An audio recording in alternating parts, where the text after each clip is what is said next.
بسم اللہ الرحمن الرحیم الصلاۃ والسلام علیک یا رسول اللہ۔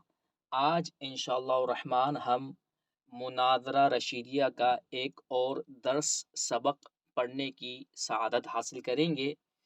اس سبق کے اندر ماتن رحمت اللہ تعالی علیہ نے مناظرہ کی اصطلاحی تعریف بیان فرمائی ہے اور شارح رحمت اللہ تعالی علیہ نے اس تعریف کی وضاحت اس انداز میں کی ہے کہ اس تعریف پر ہونے والے 3 اعتراضات کے جوابات بھی اس وضاحت کے ضمن میں شارح رحمت اللہ تعالی علیہ نے دے دی ہے۔ سب سے پہلے ہم ماتن کی بیان کردہ تعریف کو سمجھتے ہیں اور پھر اس پر کیا اعتراض ہوئے اعتراض کو سمجھتے ہیں اور شارح نے ان کی وضاحت کس انداز میں کی ہے اس وضاحت کو سمجھیں گے۔ ماتن رحمت اللہ تعالی علیہ مناظرہ کی تعریف کرتے ہوئے تحریر فرماتے ہیں: توجہ المتخاصمین فی النسبۃ بین الشیئین اظہارا للصواب، دو مخالفین کا توجہ کرنا فی النسبۃ بین الشیئین، دو چیزوں کے درمیان پائی جانے والی نسبت میں، یعنی توجہ کہاں کی جائے گی؟ نسبت میں، اور وہ نسبت کہاں ہوگی؟ دو چیزوں کے درمیان۔ اور یہ توجہ کیوں کی جائے گی؟ یہ غور و فکر کیوں کیا جائے گا؟ اظہارا للصواب، تاکہ درست بات ظاہر ہو جائے، درستگی کو ظاہر کرنے کی وجہ سے یہ توجہ کی جائے گی۔ ماتن رحمت اللہ تعالی علیہ نے جو تعریف بیان کی اس کو ہم مثال کے ذریعے سمجھتے ہیں۔ دو متخاصمین کا توجہ کرنا دو چیزوں کے درمیان پائے جانے والی نسبت کے درمیان۔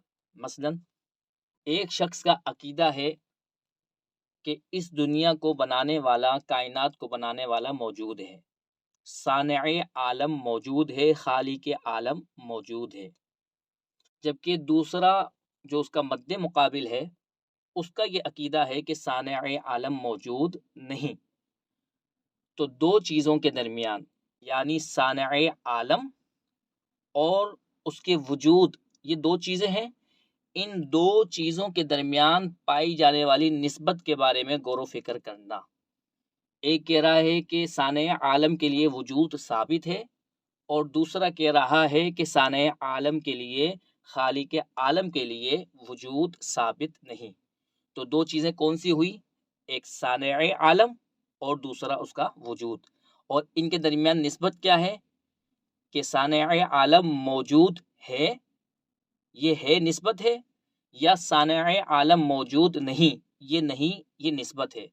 تو ہے اور نہیں، یہ جو نسبت ہے، اس نسبت میں دو مد مقابلوں کا توجہ کرنا، دو مخالفین کا توجہ کرنا، دو متخاصمین کا توجہ کرنا، تاکہ حق بات ظاہر ہو جائے، یہ مناظرہ کی اصطلاحی تعریف کی وضاحت ہے۔ ماتن رحمت اللہ تعالی علیہ نے مناظرہ کی جو تعریف کی ہے، اس تعریف پر سب سے پہلا اعتراض یہ ہے کہ یہ تعریف جامع افراد نہیں، یعنی یہ تعریف تمام مناظروں پر سچی نہیں آ رہی، کچھ مناظرے اس تعریف سے نکل بھی رہے ہیں، اور یہ تعریف کی گئی ہے مناظرہ کی، تو اب ہونا تو یہ چاہیے تھا کہ یہ تعریف تمام مناظروں پر سچی آئے، لیکن کچھ مناظروں پر یہ تعریف سچی آ رہی ہے اور کچھ مناظروں پر یہ تعریف سچی نہیں آ رہی، تو یہ تعریف جامع افراد نہیں، یعنی اپنے تمام افراد پر یہ تعریف سچی نہیں آ رہی۔ کس طرح سچی نہیں آ رہی؟ اعتراض کرنے والا کہتا ہے کہ متخاصمین کا مشتق منہ خصومت ہے۔ خصومت کہتے ہیں ایک شخص کا قول، ایک شخص کا کلام دوسرے شخص کے کلام کے خلاف ہو۔ تو اب تعریف کا خلاصہ یہ ہوا کہ دو متخاصمین کا توجہ کرنا، دو ایسے متخاصمین کہ جن میں سے ایک کا کلام دوسرے کے کلام کے خلاف ہو، ایسے دو لوگوں کا توجہ کرنا فی النسبت بین الشیئین، دو چیزوں کے درمیان پائے جانے والی نسبت میں حق کو ظاہر کرنے کے لیے۔ تو یہ تعریف کچھ مناظروں پر سچی آ رہی ہے اور کچھ مناظروں پر سچی نہیں آ رہی۔ کون سے مناظروں پر سچی نہیں آ رہی؟ ان مناظروں پر سچی نہیں آ رہی کہ جو حکمائے اشراقیین کے درمیان رونما ہوتے تھے، وقوع پذیر ہوتے تھے۔ اشراقیین کن لوگوں کو کہا جاتا ہے؟ اس کی وضاحت یہ ہے کہ حکما یعنی فلاسفہ کی دو اقسام، دو قسمیں، دو گروہ پائے جاتے تھے۔ ایک گروہ کو مشائیہ کے نام سے یاد کیا جاتا تھا اور دوسرے گروہ کو اشراقیہ کے نام سے تعبیر کیا جاتا تھا۔ مشائیہ کہنے کی وجہ یہ تھی کہ وہ لوگ چلتے پھرتے علم حاصل کرتے تھے، جبکہ دوسرا جو گروہ تھا جن کو اشراقیہ کہا جاتا تھا یا حکمائے اشراقیین کہا جاتا تھا، ان کا طریقہ یہ تھا کہ وہ مجاہدات کے ذریعے دل کی صفائی میں اس حد تک پہنچے ہوئے تھے کہ وہ کوسوں میل دور ایک دوسرے کو دل ہی دل میں اپنی بات، اپنا موقف سمجھا دیا کرتے تھے۔ تو حکمائے اشراقیین کے درمیان بھی مناظرہ ہوتا تھا، لیکن وہ مناظرہ دل ہی دل میں ہوتا تھا۔ یہ بھی ایک مناظرے کا فرد ہے، لیکن ماتن کی ہوئی تعریف حکمائے اشراقیین کے درمیان جو مناظرہ ہوتا ہے اس مناظرے پر سچی نہیں آ رہی۔ کیوں سچی نہیں آ رہی؟ کیونکہ ان کے درمیان جو مناظرہ ہوتا تھا وہ دل ہی دل میں ہوتا تھا، کلام کے ذریعے ان کے درمیان مناظرہ نہیں ہوتا تھا۔ جبکہ ماتن نے تعریف میں المتخاصمین کا لفظ استعمال کیا ہے اور یہ خصومت سے بنا ہے، اور خصومت کا معنی یہ ہے کہ مدعی اور سائل دونوں میں سے ہر ایک کا کلام دوسرے کے کلام کے خلاف ہو۔ تو معلوم یہ ہوا کہ یہ مناظرہ صرف ان صورتوں پر سچا آئے گا کہ جہاں پر مناظرہ کلام کے ذریعے کیا جائے۔ جہاں مناظرہ دل ہی دل میں کیا جائے وہاں یہ تعریف سچی نہیں آئے گی، تو یہ تعریف جامع افراد نہیں، یعنی مناظرے کے تمام افراد پر سچی نہیں آ رہی۔ اس اعتراض کا جواب شارح رحمۃ اللہ تعالی علیہ نے اس انداز میں دیا کہ متخاصمین کا حقیقی معنی تو وہی ہے کہ جو اعتراض کرنے والے نے ذکر کیا، یعنی ایک کا قول دوسرے کے قول کے خلاف ہو، ایک کا کلام دوسرے کے کلام کے خلاف ہو، یہ اس کا حقیقی معنی ہے۔ لیکن ہم یہاں پر اس کے حقیقی معنی مراد نہیں لے رہے، بلکہ ایسے دو لوگ مراد لے رہے ہیں کہ جن دو میں سے ایک کا مقصود دوسرے کے مقصود کے خلاف ہو، ایک کا مطلب دوسرے کے مطلب کے خلاف ہو۔ اب یہ تعریف حکمائے اشراقیین کے درمیان جو مناظرہ ہوتا ہے اس مناظرے پر بھی سچی آ جائے گی۔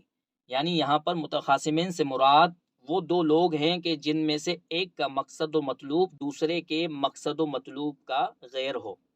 حکمائے اشراقیین اگرچہ دل ہی دل میں مناظرہ کرتے ہیں، لیکن یہ تعریف اب ان پر بھی سچی آ جائے گی، کیونکہ ان دونوں میں سے ہر ایک کا مقصد دوسرے کے خلاف ہوتا ہے، لہٰذا اب یہ تعریف ان کے درمیان جو مناظرہ ہوتا ہے اس پر بھی سچی آ جائے گی، اور اس طرح ہماری تعریف جامع الافراد ہوگی۔ دوسرا اعتراض ماتن پر لفظ شیئین کے ذریعے ہوا، اور اعتراض یہ ہوا کہ ماتن نے کہا کہ دو چیزوں کے درمیان پائی جانے والی نسبت میں غور و فکر کرنا یہ مناظرہ ہے۔ اب دو چیزیں یہ عام ہے، موصوف اور صفت، یہ بھی دو چیزیں ہیں اور ان کے درمیان بھی ایک نسبت پائی جاتی ہے، اگرچہ وہ نسبت ناقصہ ہوتی ہے لیکن نسبت پائی جاتی ہے۔ اسی طرح مضاف اور مضاف الیہ کے درمیان بھی نسبت پائی جاتی ہے، اور مضاف الیہ بھی دو چیزیں ہیں۔ حالانکہ صفت اور موصوف کے درمیان جو نسبت ہے اگر اس میں غور و فکر کر بھی لیا جائے، اس میں توجہ کر بھی لی جائے، تو اس میں توجہ کرنا یہ مناظرہ نہیں کہلاتا، لیکن ماتن کی تعریف اس صورت پر سچی آ رہی ہے۔ یعنی یہاں پر جو اعتراض ہوا وہ یہ ہوا کہ ماتن کی بیان کردہ تعریف مانع افراد نہیں، مضاف اور مضاف الیہ کے درمیان جو نسبت پائی جاتی ہے اگر اس میں توجہ کی جائے تو ایسی توجہ کرنے کو کوئی بھی مناظرہ نہیں کہتا، لیکن ماتن کی تعریف اس پر سچی آ رہی ہے، یعنی جو مناظرہ نہیں تھا اس پر ماتن کی تعریف سچی آئی، تو یہ تعریف مانع افراد نہیں ہوئی، جو مناظرے کا فرد نہیں تھا وہ بھی اس تعریف کے اندر داخل ہو رہا ہے۔ تو اس کا جواب شارح رحمۃ اللہ تعالی علیہ نے اس انداز میں دیا کہ یہاں پر شیئین اگرچہ لفظ عام استعمال کیا، لیکن اس سے مراد خاص ہے محکوم علیہ اور محکوم بھی، یعنی مبتدا اور خبر اس سے مراد ہے، لہٰذا یہ تعریف مضاف اور مضاف الیہ اسی طرح موصوف اور صفت کے درمیان پائی جانے والی نسبت میں توجہ کرنے پر سچی نہیں آ رہی، لہذا ہماری تعریف مانع افراد ہوئی۔ تیسرا اعتراض اظہارا للصواب پر ہے، اور اعتراض یہ ہے کہ ماتن رحمت اللہ تعالی علیہ نے جو فرمایا کہ دو چیزوں کے درمیان پائی جانے والی نسبت میں دو مد مقابلوں کا توجہ کرنا حق کو ظاہر کرنے کے لیے، یہ جو تعریف کی گئی حق کو ظاہر کرنے کے لیے، یعنی حق کو ظاہر کرنا یہ مقصد ہے، یہ مطلوب ہے، یہ غرض ہے۔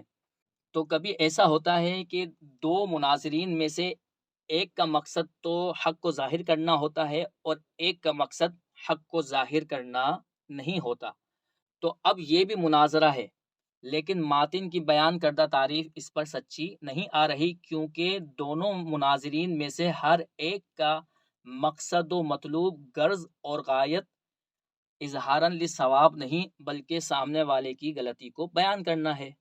ایسا مناظرہ عرف کے اندر مناظرہ کہلاتا ہے کہ جہاں پر ایک مناظر کی نیت اچھی ہو اور دوسرے مناظر کی نیت اچھی نہ ہو، ایک کی نیت اظہاراً للصواب ہو اور دوسرے کی نیت سامنے والے کو الزام دینا ہو، تو عرف عام میں یہ مناظرہ ہی ہوتا ہے، لیکن ماتن کی بیان کردہ تعریف اس مناظرے پر سچی نہیں آ رہی، یعنی ماتن کی تعریف جامع افراد نہیں۔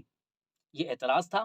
شارح رحمت اللہ تعالی علیہ نے اس کا جواب یہ دیا کہ اگر ہماری تعریف اس طرح کے مناظرے پر سچی نہیں آ رہی تو یہ تو اچھی بات ہے، کیونکہ یہ جو مناظرہ ہے اگرچہ عرف کے اندر اس کو مناظرہ کہا جاتا ہو، لیکن حقیقتاً اصطلاحی طور پر یہ مناظرہ نہیں۔ اصطلاحی مناظرے کے لیے ضروری ہے کہ دونوں کی نیت حق کو ظاہر کرنا ہو۔ جہاں دونوں میں سے کسی ایک کی نیت بھی غلط ہوگی تو وہ مناظرہ اگرچہ عرف میں تو مناظرہ ہوتا رہے، مناظرہ کہلاتا رہے، لیکن حقیقت میں اصطلاحی طور پر وہ مناظرہ نہیں، لہذا ہماری تعریف جامع افراد ہے۔ اس طرح سے جو مناظرہ نہیں تھا وہ ہماری تعریف سے نکل گیا۔ آپ نے ہم پر اعتراض یہ کیا تھا کہ ہماری تعریف جامع افراد نہیں، ہم نے ثابت یہ کیا ہے کہ ہماری تعریف بہت اچھی ہے، معنی افراد ہے، جو مناظرے کا فرد نہیں تھا وہ اس میں داخل ہی نہیں ہو رہا۔ یہ متن میں بیان کردہ مناظرے کی تعریف اور اس تعریف کی جو شارح نے وضاحت کی تھی، یہ تمام کا تمام اس کا خلاصہ تھا۔ اب ہم اس پوری وضاحت کو عبارت سے حل کرتے ہیں۔ شارح فرماتے ہیں یرید قدس سرہ، ماتن نے ارادہ کیا اللہ ان کے راز کو پاک فرمائے۔ کیا ارادہ کیا ماتن نے؟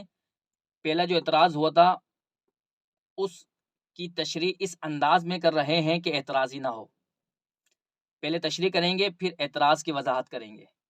فرماتے ہیں کہ ماتن نے متخاصمین سے کیا مراد لیا؟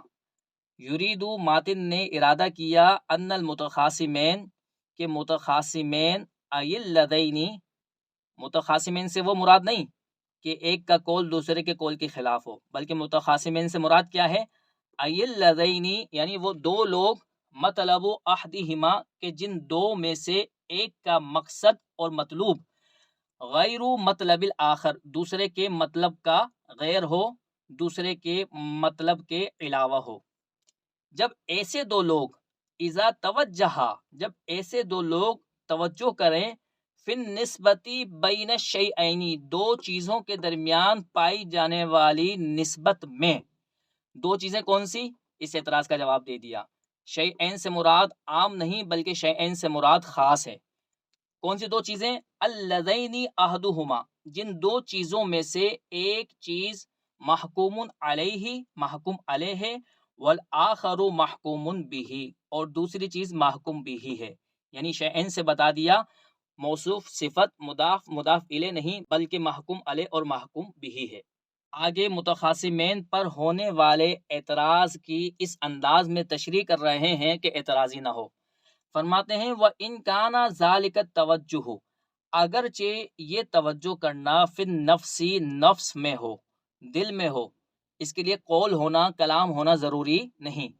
کما کان للحکماء الاشراقیین، جیسا کہ تھا حکمائے اشراقیین کے لیے، مناطقائے اشراقیین کے لیے، فلاسفہ اشراقیین کے لیے، وَكَانَ غَرْضُهُمَا سے اس تیسرے اعتراض کا جواب اس انداز میں دے رہے ہیں کہ اعتراضی پیدا نہ ہو۔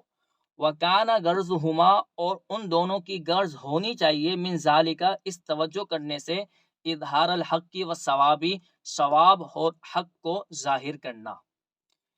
اگر ایسا ہوگا تو یسمى ذلك التوجہ تو اس توجہ کو کہا جائے گا مناظرتاً مناظرہ فی الاصطلاح اصطلاحی طور پر یہ مناظرہ ہوگا۔ یہاں تک شارح رحمۃ اللہ تعالی علیہ نے ماتن کی بیان کردہ تعریف کی وضاحت اس انداز میں کی ہے کہ اس تعریف پر جو 3 اعتراضات ہو رہے تھے اس کے جواب بھی دے دیے۔ آگے مصنف رحمۃ اللہ تعالی علیہ اسی بات کو بیان کریں گے کہ جو وضاحت ہم نے کی ہے اس وضاحت کے ذریعے ماتن کی بیان کردہ تعریف پر جو اعتراضات ہو رہے تھے وہ اعتراضات دور ہو گئے۔ لیکن آگے شارح رحمۃ اللہ تعالی علیہ 3 اعتراضات کا تذکرہ نہیں کریں گے بلکہ صرف 2 اعتراضات کو ذکر کریں گے۔ ایک متخاصمین پر جو اعتراض ہوا تھا اور نمبر 2 اظہاراً للثواب پر جو اعتراض ہوا تھا۔ پہلے اس اعتراض کو ذکر کریں گے پھر المتخاصمین والے اعتراض کو ذکر کریں گے اور جواب آگے نہیں دیں گے کیونکہ جواب اسی عبارت میں شارح رحمۃ اللہ تعالی علیہ نے دے دیا۔ شارح رحمۃ اللہ تعالی علیہ کیا فرماتے ہیں، عبارت سے اس کو دیکھتے ہیں۔ فرماتے ہیں وَأُورِدَ ہا ہونا سوالان اور وارد کیے گئے ہیں اس مقام پر اس جگہ پر 2 اعتراضات 2 سوالات۔ ان تأملت فیما اگر تم غور و فکر کرو فیما ان باتوں میں تلونا علیکا جو ہم نے آپ پر بیان کی یظہر لک اندفاعہما ان دونوں اعتراضات کا جواب آپ پر ظاہر ہو جائے گا۔ احدہما پہلا اعتراض یہ ہے کہ ان الغرض من توجہ کل من المتخاصمین متخاصمین میں سے ہر ایک کی توجہ کرنے سے غرض او واحد منہما یا ان دونوں میں سے کسی ایک کی توجہ کرنے سے غرض قد یکونو کبھی وہ غرض ہوتی ہے تغلیط صاحبہ مد مقابل کی غلطی کو بیان کرنا، اس کو غلط ثابت کرنا، و الزامہ اور اس کو الزام دینا، فقط صرف غرض یہ ہوتی ہے اظہاراً للثواب غرض نہیں ہوتی۔ جب اظہاراً للثواب غرض نہیں ہوتی تو آپ کی بیان کردہ تعریف اس مناظرے پر سچی نہیں آ رہی، حالانکہ عرفاً یہ بھی مناظرہ ہوتا ہے۔ تو شارح نے جواب دے دیا کہ اگر ہماری تعریف اس پر سچی نہیں آ رہی تو یہ تو اچھی بات ہے، یہ عرفاً مناظرہ ہے، اصطلاحاً مناظرہ نہیں۔ اس طرح تو ہماری تعریف مانع افراد ہو گئی کہ جو اصطلاحی طور پر مناظرہ نہیں وہ اس تعریف میں داخل بھی نہیں ہو رہا۔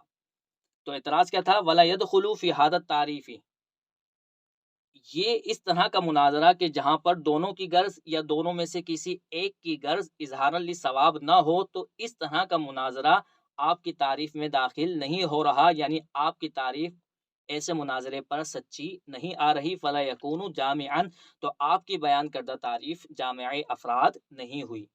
یہ دوسرا اعتراض تھا جو اظہاراً للثواب پر ہوا۔ شارح رحمۃ اللہ تعالی علیہ نے اس کو یہاں پر پہلے ذکر کیا۔ اور دوسرا اعتراض جو متخاصمین پر ہوا تھا جو کہ در حقیقت پہلا اعتراض تھا، یہاں پر کتاب میں شارح رحمۃ اللہ تعالی علیہ نے اس پہلے ہونے والے اعتراض کو نمبر 2 پر ذکر کیا۔ شارح فرماتے ہیں وثانیہما اور دوسرا اعتراض یہ ہے کہ انہ اذا فریدا مناظران جب فرض کر لیا جائے ایسے 2 مناظر کہ بلغا حالہما ان دونوں کی حالت پہنچ گئی ہو فی غایت التصفیتی دل کی صفائی میں انتہا پر، الا یہاں تک کہ ان یعلم کل ما فی ضمیر صاحبہ کہ جان لے ہر ایک ما اس بات کو فی ضمیر صاحبہ جو مد مقابل کے دل میں ہے، کل اور ہر ایک مناظرہ کرے فی نفسہ ہی اپنے دل میں، مع الآخری دوسرے سے، مناظرتاً یہ بھی مناظرہ ہوتا ہے، کل مناظرتی جیسا کہ وہ مناظرہ الواقعاتی جو کہ واقع ہوتا ہے بین الحکماء الاشراقیین حکماء اشراقیین کے نزدیک، لا یصدق التعریف علی مثل هذه المناظرتی آپ کی بیان کردہ تعریف اس طرح کے مناظرے پر سچی نہیں آ رہی۔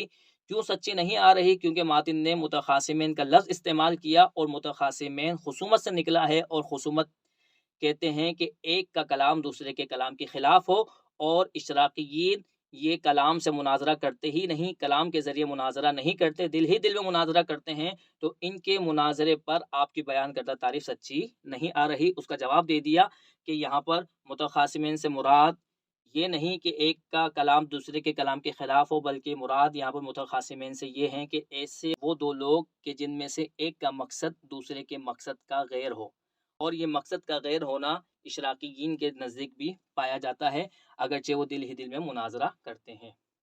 فرماتے ہیں لِأَنَّ الْخُصُومَةَ، اس لیے کہ خصومت کہتے ہیں قول کل خلافی ما یقولہ الآخر، اس کلام کے خلاف کلام کرنا کہ جو کلام دوسرے نے کیا ہے، یعنی متخاصمین ان دو لوگوں کو کہتے ہیں کہ جن میں سے ایک کا کلام دوسرے کے کلام کے خلاف ہو۔